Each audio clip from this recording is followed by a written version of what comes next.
I knew something was wrong the second my monitor lit up with a red trace alert at 6:12 a.m. on a Saturday.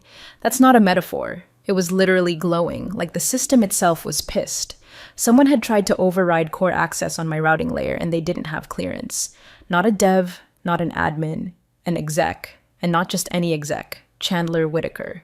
The same Chandler who once asked me to my face if I still coded like it was 1998. The same guy who treated technical infrastructure like a vending machine, kick it when it breaks, then blame the person who stocked it. I stared at the log, sipping the dregs of yesterday's coffee, my hair still wet from the shower. Attempted override, privilege level, insufficient. Then again, everything about Chandler was insufficient, except his ego. I took a breath, flagged it, archived it, then waited. Because when someone that high up starts poking around places they don't belong, it's either ignorance or war. And I was ready for both. By the way, if you're listening to this and you like where it's going, take a second to like the video and subscribe. I know 97% of people just lurk, but it really helps the team keep these stories coming. All right, back to it. Now here's what most people at Daxon didn't know. I wasn't a regular employee. Never was. I owned Everbranch Systems LLC, and for the last 11 years, I'd licensed the infrastructure to them directly.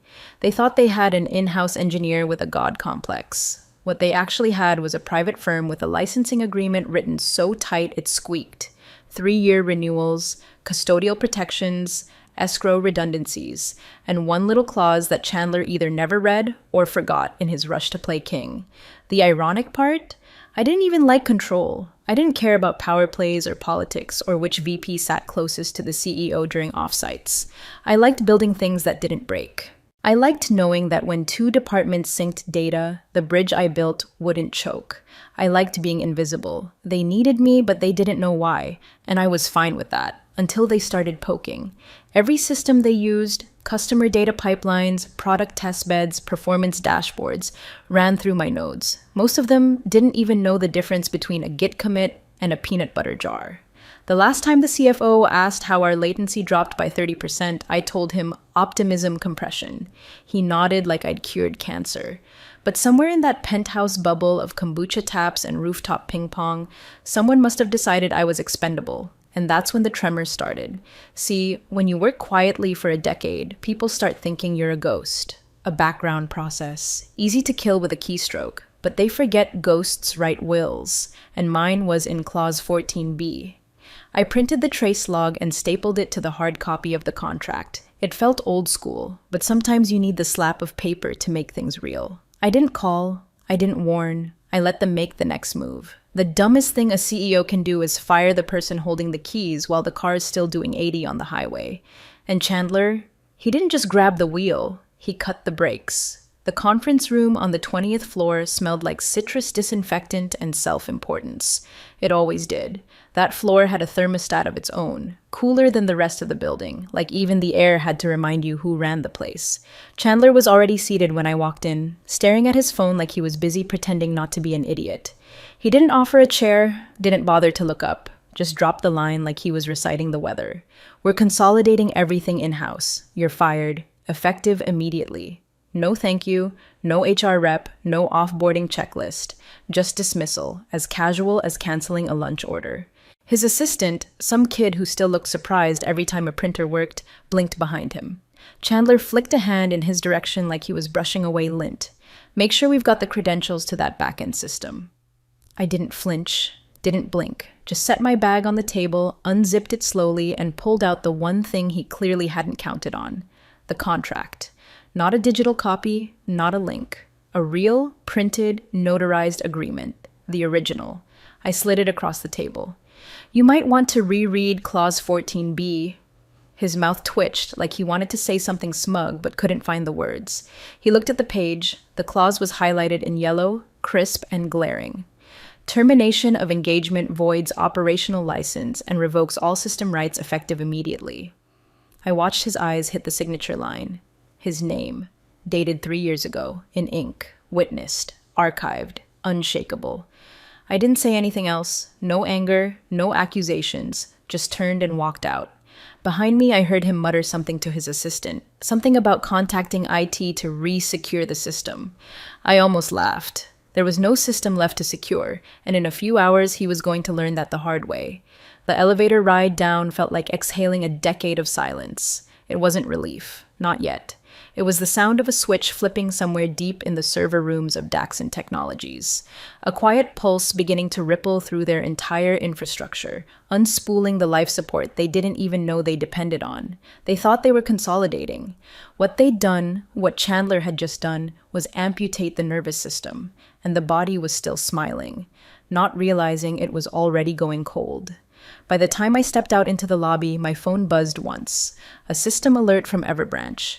Daxon's API requests had begun failing authentication. The machine was already dying, and Chandler had pulled the plug himself. At 7:46 that evening, I entered the vault. That's what I called it, my offline setup in the basement. Dual-layer authentication. No cloud, just cold, quiet steel. I sat down at the terminal, logged in, and began disabling the active tokens one by one. It wasn't dramatic, no blinking lights or cinematic countdowns, just a quiet cascade of access-revoked confirmations sliding across the screen. By 8:15, Everbranch's license monitor showed 0 linked endpoints. Daxon Technologies was floating in the dark, still smiling, still breathing. But the IV had been pulled.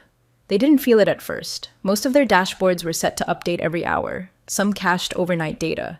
But by 10:23, the gaps started to show. Testing environments froze mid-build. Forecasting tools stopped populating. Department syncs timed out. Customer feedback loops redirected to nothingness. The CTO's nightly backup script returned a 403 forbidden. At 11:57 p.m., Chandler's assistant emailed me. Subject, urgent. Immediate access required. Body. We need to restore dashboard functionality ASAP. Please provide temporary credentials. I didn't wait. I typed 6 words. As of termination, your company holds no active license. Sent. No best regards, no signature, no bridge. I didn't hear back. At midnight exactly, the heartbeat monitor at Everbranch showed 0 pings from Daxon servers. Not delayed, not weak, dead. They were unplugged.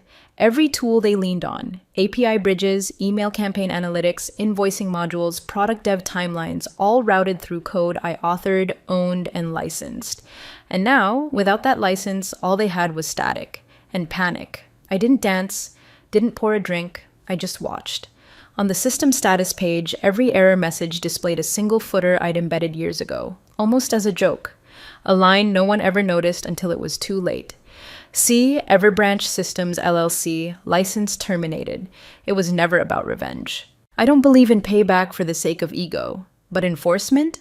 That's sacred. You sign a contract, you live with it. Or, in Chandler's case, you learn what happens when you ignore the fine print while swinging an axe.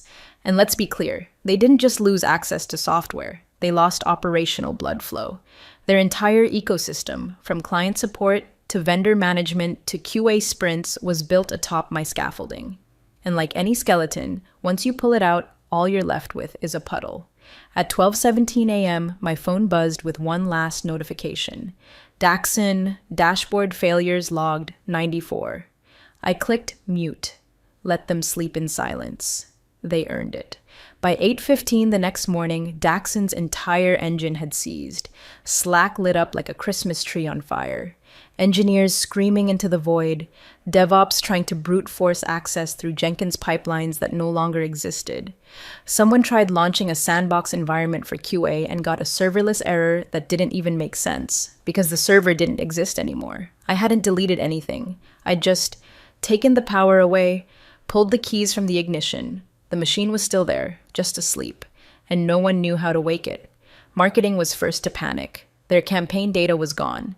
Not corrupted, not misplaced, just inaccessible. The dashboards they used for projections, ad spend, engagement tracking, all funneled through Everbranch's infrastructure. The launch for their upcoming AI product, ironically named Sentience, was now delayed indefinitely. Their own chatbot couldn't even load its training model. Then finance started choking. Couldn't run invoicing, couldn't batch payroll.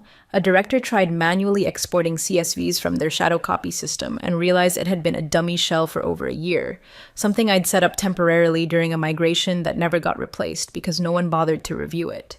They'd been operating with a confidence built entirely on trust. Trust in a system they didn't own. Customer support went fully dark before lunch. Their portal returned 503s to every login attempt.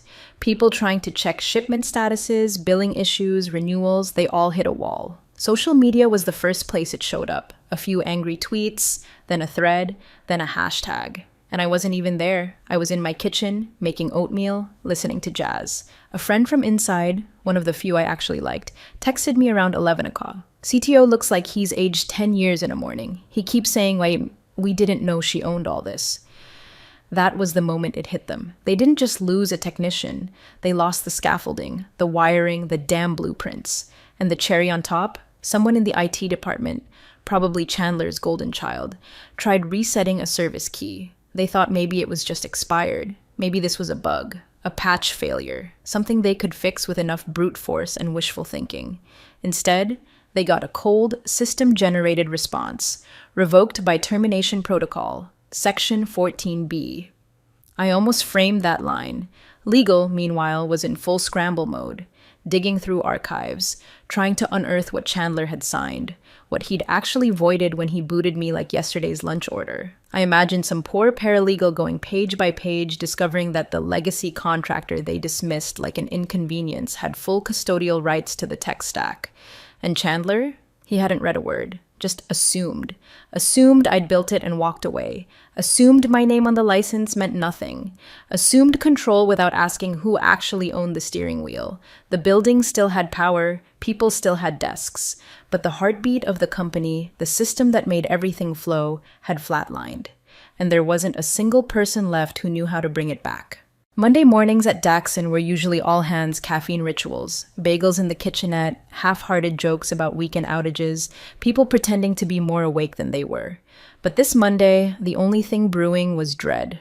Legal had called an emergency session. Not a meeting, a session. The kind of word that carries weight, like something's about to be dissected and no one wants to be on the table. They packed into the glass conference room on 20. Chandler sat at the head, flanked by the CTO and two red-eyed project leads who hadn't slept since Friday. A couple board observers dialed in remotely. I wasn't there, but I didn't need to be. My friend texted me in real time from under the table like a war correspondent. Legal started slow. Timeline. Engagement history. The original agreement with Everbranch Systems, signed 11 years prior. Renewals every 3 years, automatically executed unless voided with 90-day notice and board sign-off.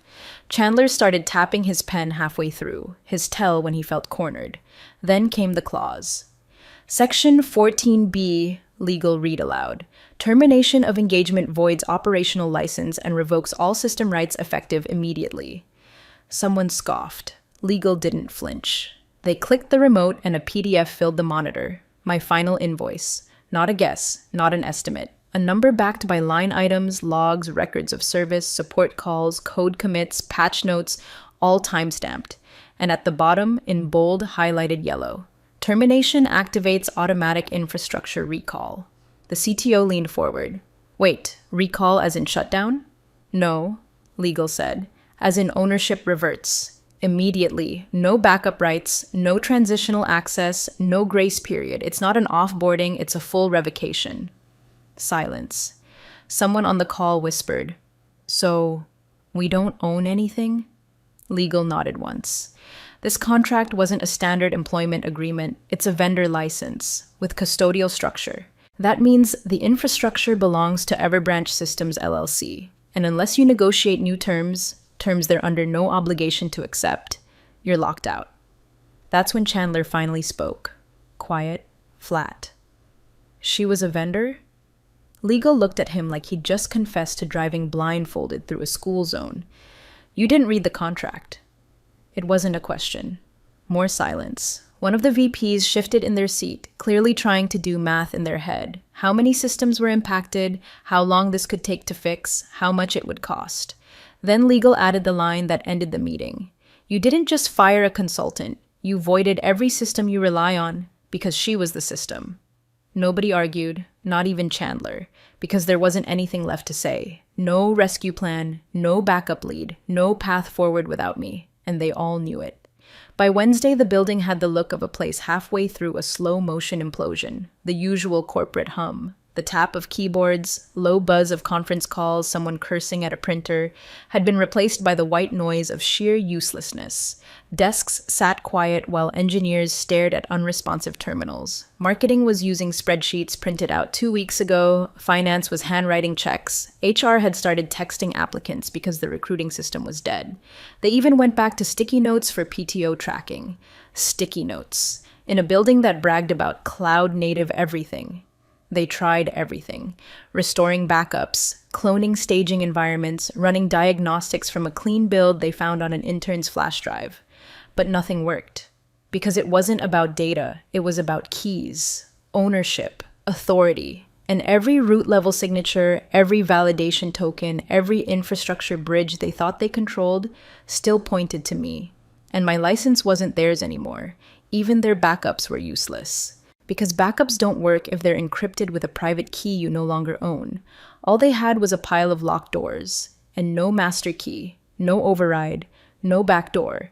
I built it clean, tight, and compliant. And now, airtight. Mid-morning, Chandler demanded a full systems escalation meeting. The CTO had to explain again why nothing was progressing. Legal had to clarify again that they couldn't even initiate a rebuild without risking litigation. Every clause tied back to Everbranch. Every tool had been licensed, not transferred. That was the whole damn point. Security, modularity, custody. It had protected them for years, until Chandler killed it with one sentence. "Bring her back," he finally snapped. "We need her to unlock it." That's when legal, this time with less patience, replied flatly, "She's under no obligation. You voided every right we had." And then the chairman spoke. He hadn't said a word until that point, just watched. Then came the question. "Did you know you were firing the license holder?" Silence. Chandler stared at the table. Didn't nod. Didn't deny it. Just sat there, eyes fixed on a scuff mark like it held the answers he didn't have the guts to look for. It was over. Everyone in the room knew it. There was only one system still functioning. The public-facing FAQ page. Some junior comm staffer had suggested at least keeping that alive. Something, anything, to show they still existed. They pulled it up to check what it looked like. One section still populated. A timestamp hovered in the corner. Last modified 2 months ago, modified by eBranch admin 01 me. It was almost poetic. The last flicker of life in their empire was a help page I wrote about resetting user passwords. And they couldn't even follow it, because every step required access they no longer had. There's a sound buildings make when people give up, a kind of stillness that wraps around fluorescent lights and settles in cubicles like dust. That sound had taken over Daxon. And I didn't need to be anywhere near it to hear it. By Friday, the glass conference room on the 20th floor had turned into a paper morgue.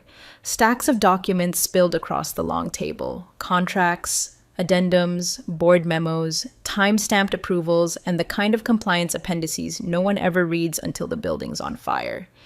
The audit team, brought in through an emergency retainer, worked in grim silence, flanked by external counsel and a visibly sweating VP of operations who kept muttering that this had to be a misunderstanding.